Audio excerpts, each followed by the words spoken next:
Friends, good morning అందరికీ. ఈరోజు speciality వచ్చేసి ఎయిడ్స్ వ్యాధికి మెడిసిన్ కనుక్కున్నారన్నమాట ప్రపంచవ్యాప్తంగా. ఎయిడ్స్ డేని మనం డిసెంబర్ 1 జరుపుకుంటాము. ఎయిడ్స్ వ్యాక్సిన్ డేని మనం మే 18 జరుపుకుంటాం అన్నమాట. రెండింటికి తేడా ఏంటంటే అక్కడ ఎయిడ్స్ని కనుక్కున్నారు. అంటే ఎయిడ్స్ ఎలా ఉంటుంది, సిమ్టమ్స్ ఎలా ఉంటాయి, దాని ప్రివెన్షన్ ఇది, ఇలా చేస్తే ఎయిడ్స్ రాకుండా ఉంటుంది, దీని లక్షణాలు ఇవి అని కనుక్కున్నారు ఇదే ఫ్యామిలీ నుంచి అని. కానీ ఈరోజు వ్యాక్సిన్ కనుక్కున్నారు మే 18న. అంటే దీనికి ఏ వ్యాక్సిన్ వేస్తే బెస్ట్, అంటే ఇది దేని నుంచి వస్తుంది కాబట్టి దీని వ్యాక్సిన్ దీనికి వాడదాము అని మెడిసిన్ కనుక్కున్నది అనమాట. దాని డిఫరెన్స్ ఇది. ఎయిడ్స్ అంటే మనకు తెలిసిందే, ఎక్వైర్డ్ ఇమ్యూనో డెఫిషియన్సీ సిండ్రోమ్. అంటే మన ఇమ్యూన్ సిస్టమ్ని మొత్తం డ్యామేజ్ చేసిద్ది, పార్ట్స్ అన్ని డ్యామేజ్ చేసి ఫస్ట్ ఇమ్యూన్ సిస్టమ్ డ్యామేజ్ చేసిద్ది.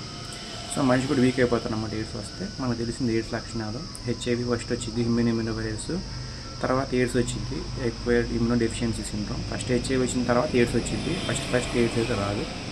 అండ్ ఎయిడ్స్ వచ్చిన తర్వాత కూడా 10 years బతికే ఛాన్సెస్ ఉన్నాయి. ఇంతకుముందు ఎయిడ్స్ వ్యాక్సిన్ కనుక్కోకముందు. ఇప్పుడు మ్యాక్సిమం ఎయిడ్స్కి కూడా వ్యాక్సిన్ కనుక్కున్నారు. అది వేసుకుంటే లైఫ్ లాంగ్ బతికే ఛాన్సెస్ కూడా ఉన్నాయి.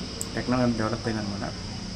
సో ఎయిడ్స్ మనకు తెలిసిందే, చేయకూడని పనులు చేస్తే మనకి వస్తాయి అనమాట. అన్వాంటెడ్ సెక్స్ చేసిన, లేదంటే అన్వాంటెడ్ మామూలుగా వాటితో చేసిన, అంటే మనం ప్రొటెక్షన్ చేసుకోకుండా సేఫ్టీ చేయకుండా చేసిన, ఆల్రెడీ ఎయిడ్స్ ఉన్న వాళ్ళతో మనం చేసిన, ఇట్లా వస్తుంటాయి అనమాట కొన్ని సిమ్టమ్స్. లేదంటే వాళ్ళు తినలేదన్నా, వాళ్ళ బ్లడ్ మనం ఎక్కించుకున్నా, ఇట్లా వస్తుంటాయి అనమాట.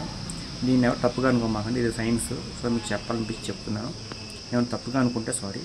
సో ఇది ప్రపంచ ఎయిడ్స్ దానికి మెడిసిన్ కనుక్కున్న సందర్భంగా ఇక్కడి నుంచి ఎయిడ్స్ మామూలుగా తగ్గిపోయింది దాని ప్రభావం. కానీ మనం జాగ్రత్తగా మనం ఉండాలన్నమాట. ఎయిడ్స్ ముందు ఇమ్యూన్ సిస్టమ్ డెఫినెన్స్ చేసి మనల్ని చాలా దద్దరంగా చేసి చంపేసిద్ది అనమాట.